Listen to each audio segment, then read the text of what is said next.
Hello mga kabibig, welcome back sa ating bagong YouTube channel. Ito ang pinakamaingay na YouTuber sa balat ng YouTube. Ako si Kabibig, maglebag-lebag na tayo with evidence. So eto kabibig ha, grabe ha. First time in history na malalaman natin, hindi ang Philippine media ang nagbalita nito, kundi ang international media sa Russia mga kabibig. Palakpakan natin. Sila ang nagbigay ng impormasyon hinggil sa ginawa ni Pangulong Duterte mga kabibig, na kung saan ay alam nyo ba kabibig, ang saya sa ng aming kapitbahay kasi nalaman nila ang good news na noon ay sinuhulan ng Amerika si Pangulong Duterte pero hindi niya tinanggap ang pera. Ganun ang grabe ang pagmamahal ni Pangulong Duterte. Kumpara ngayon na grabe ang mga politiko, maleta-maleta, ready, delivery sa mga bahay. Pero si Pangulong Duterte ha, sinuhulan ng Amerika, napahiya ang Amerika. At alam nyo, hindi ito nabalita sa Philippine media. Pero international news sa Russia ang nagbalita. So ito kabibig ha, pakinggan natin ang ating news ngayon at ito ha, ito yung kabibig, grabe mga kabibig, ito na. You know, Duterte, when he was doing his war on drugs, I was working at CNN back during this, and I thought he did a lot of good work. You know, some of the guys who were dealing the drugs in the Philippines, these were armed militant gangs and all sorts of stuff. And Duterte was doing the right thing by trying to help society by cracking down on these narcotic gun-wielding gangs. But the problem is, Duterte became a problem in the eyes of certain Western players. I remember distinctly back in 2016, the former U.S. Secretary of State, John Kerry, he went for a lunch/dinner with Duterte at the presidential palace. And the story goes that John Kerry, the former U.S. Secretary of State, gave Duterte, or tried to give him, a suitcase with $700,000 in cash. Duterte reportedly said no, really pissed off John Kerry. Ever since then, Duterte's been a problem. What are your thoughts? Well, my observation about the former president is that he is not corrupt and that the drug war was a necessity to prevent the Philippines from being ruled by narco politicians. Well, we also know that he was openly anti-American in his language, but he was just trying to push for an independent foreign policy because we know that up to now, the USA still has a strong influence. Yan yung former U.S. Secretary of State John Kerry gave Duterte a suitcase worth $700,000. Again, pakinggan natin ulit ha. Gusto natin pakinggan ulit. Okay, let's watch this. Duterte, when he was doing his war on drugs, I was working at CNN back during this, and I thought he did a lot of good work. You know, some of the guys who were dealing the drugs in the Philippines, these were armed militant gangs and all sorts of stuff. And Duterte was doing the right thing by trying to help society by cracking down on these narcotic gun-wielding gangs. But the problem is, Duterte became a problem in the eyes of certain Western players. I remember distinctly back in 2016, the former U.S. Secretary of State, John Kerry, he went for a lunch/dinner with Duterte at the presidential palace. And the story goes that John Kerry, the former U.S. Secretary of State, gave Duterte, or tried to give him, a suitcase with $700,000 in cash. $700,000 in cash ang ibinigay daw ng former U.S. Secretary of State John Kerry, pero hindi ito tinanggap ni Pangulong Duterte. Bakit ngayon lang natin ito nalaman? 'Di ba? Take note very noble ang ginawa ni Pangulong Duterte ha. $700,000 ibinigay. Parang suhol ba? Parang anong tawag dito? Pang suhol natin kay Duterte. Baka Duterte sasakay sa Amerika, kung anong gagawin ng Amerika sa Pilipinas, hindi papalag si Duterte. Pero kabibig, hindi ito tinanggap ni Pangulong Duterte. Ala, grabe. At ngayon na natin ito malalaman. Ito ang komento ng ating mga netizen. Kung si Bangag pa yan, tanggap na. Iba talaga si former president. Duterte pa rin the best president. Nice one. Kala nila mauto si Pangulong Duterte. Ito Ganon katibay si matandang Duterte, love namin siya. Never mababayaran dito lang na iba dyan. Kung si Bangag at Lutang yan, malamang binusan na nila ang pera. Remember noong presidential ni BBM na may mga dumalaw din ng ibang lahi, may dala yung pera at ayun, paldo si BBM. Duterte is a man of dignity, loyalty, trustworthy, and he walks the talk. Di ba? Nako po, kala nila tanggapin ni Duterte pero napahiya sila. O, yun kabibig. At ito pa kabibig ha, may isang video akong ipapakita sa inyo na kung saan hinulaan na pala, alam na pala ni Pangulong Duterte ang mangyayaring oil crisis ngayon. Alam na niya, binalaan na niya si BBM pero ewan ko ba kung nakinig ba si BBM? Parang wala eh.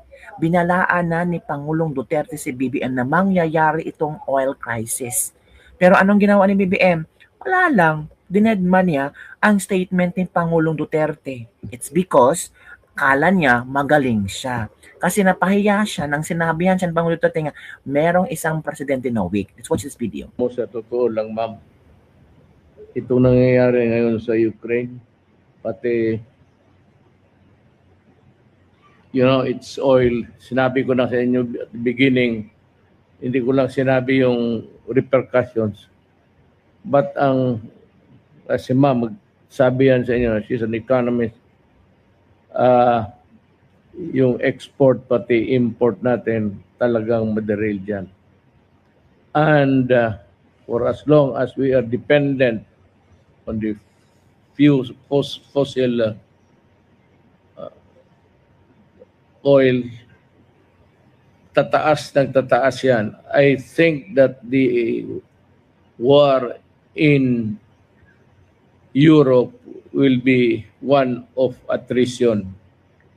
Pagka attrition, araw-araw, walang hinto na yan increase. I'd like to make a warning to itong mga association ng transport or everything. That is not the end. Every time that you complain and go into a demonstration, just make sure that you realize and understand the importance of oil and how it would affect all nations. Talagang magdaan tayo ng hirap. Kaya nagpasalamat ako sa Diyos na magtapos na ako, bilisan na lang niya ang mga araw kasi kawawa talaga itong susunod. Tignan niya. Hindi ito na yung, hindi everyday. It will the prices will increase and increase and increase Diba? Tama. until we can have a stable situation. The whole lahat ng countries dito sa Pilipinas makarecover. Tayo hindi yung nakikita ninyong increases ngayon, wala yan. Tignan ninyo, as the days go by, tapos oil becomes a weapon of choice for nations. Russia,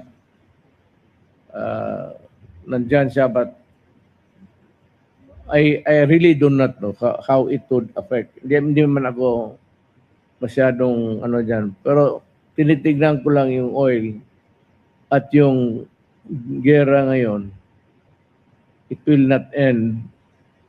It's an attrition. Yung patagalan na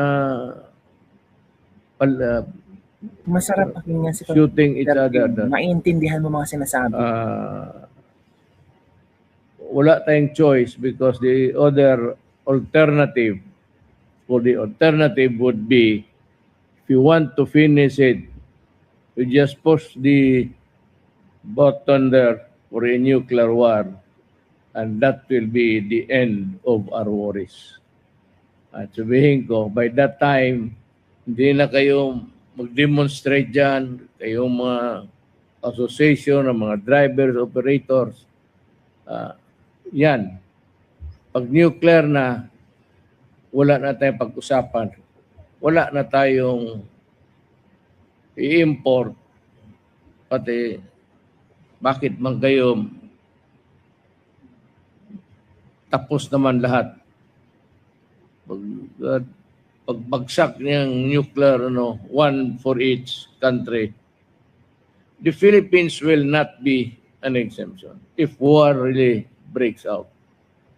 Because Di ba? of Tama. the Americans. Ito Clark Tama. Air Base ito. No? And they are there sa Olongapo.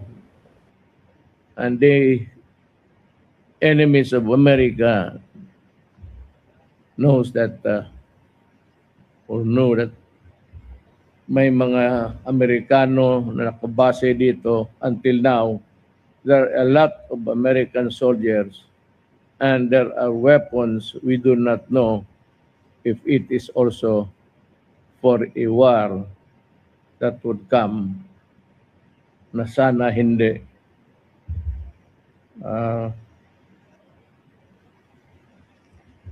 Ewan ko. Pero I see a very dark, not really in desperation, but itong oil na ito, apektado lahat eh. Tama. Yung export pati import Tama, natin lahat. and how our economy is being run by oil. Without oil, ito lahat, it's a product of oil. Lahat yan. It's the machineries, the energy, that runs the machines, lahat makikita mo, gawa ng oil yan. Meron pa siyang sinabi rito, ma'am. Ano po ang masasabi niyo rito na sabi niya, dapat daw tutukan ng gobyerno ang pagputol sa mga gastusing hindi kinakailangan. Una, nabanggit niya yung 23 billion pesos na intended para sa pag-host sa ASEAN Summit. Pwede ba nating i-give up yun? Parang kagaya ng panahon ng pandemic na via virtual na lang muna. 28 billion pesos daw sa traveling expenses. 14 billion pesos sa representation expenses. 11.6 billion sa confidential and intelligence funds. 2.46 billion pesos sa Presidential Communications Office at ang bilyong-bilyong piso pang ginastos para sa social media trolls.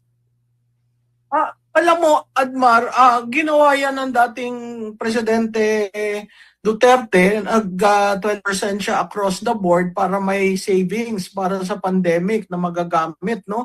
Kung hindi mo ginagamit yung budget mo at parati kang may surplus, yun ang ginawa nila para immediately magkaroon ng budget. Hindi sila nagpasa ng supplemental budget. So within the budget, within the existing budget, nung nagkaroon tayo ng pandemic, lumabas yung Bayanihan 1, Bayanihan 2, no?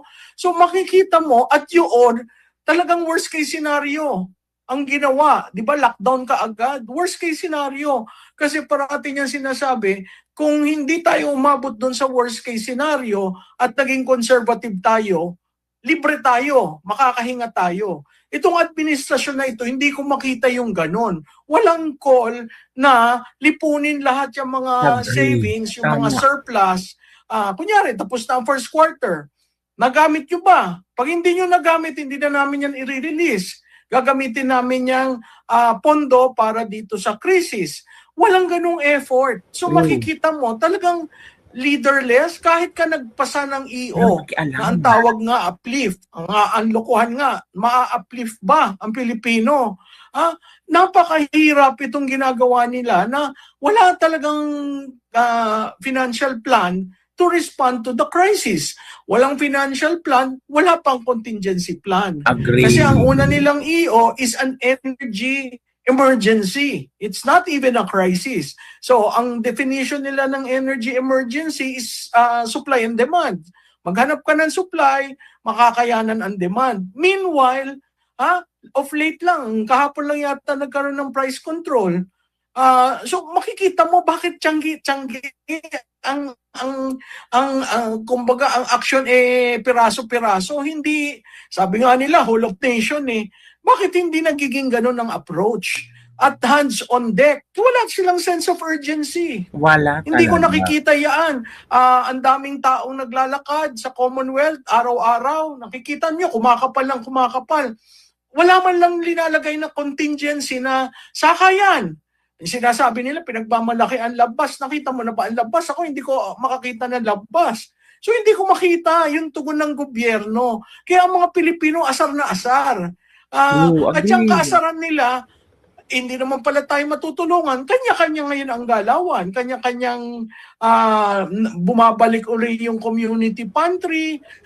May mga ilan na nagbibigay ng pagkain sa mga jeepney drivers on their own.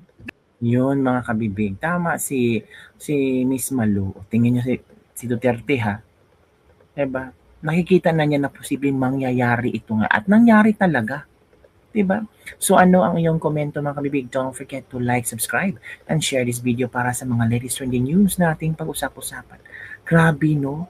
Sinuhula na si Digong pero hindi niya tinanggap. An international news sa Russia pala talaga ang nagbigay ng impormasyon ito. Nakakagulat. Tapos kayo, kung magkomento kayo kay Digong, grabe makapag-bash kayo. Wow, mahiya kayo. Ay, naku.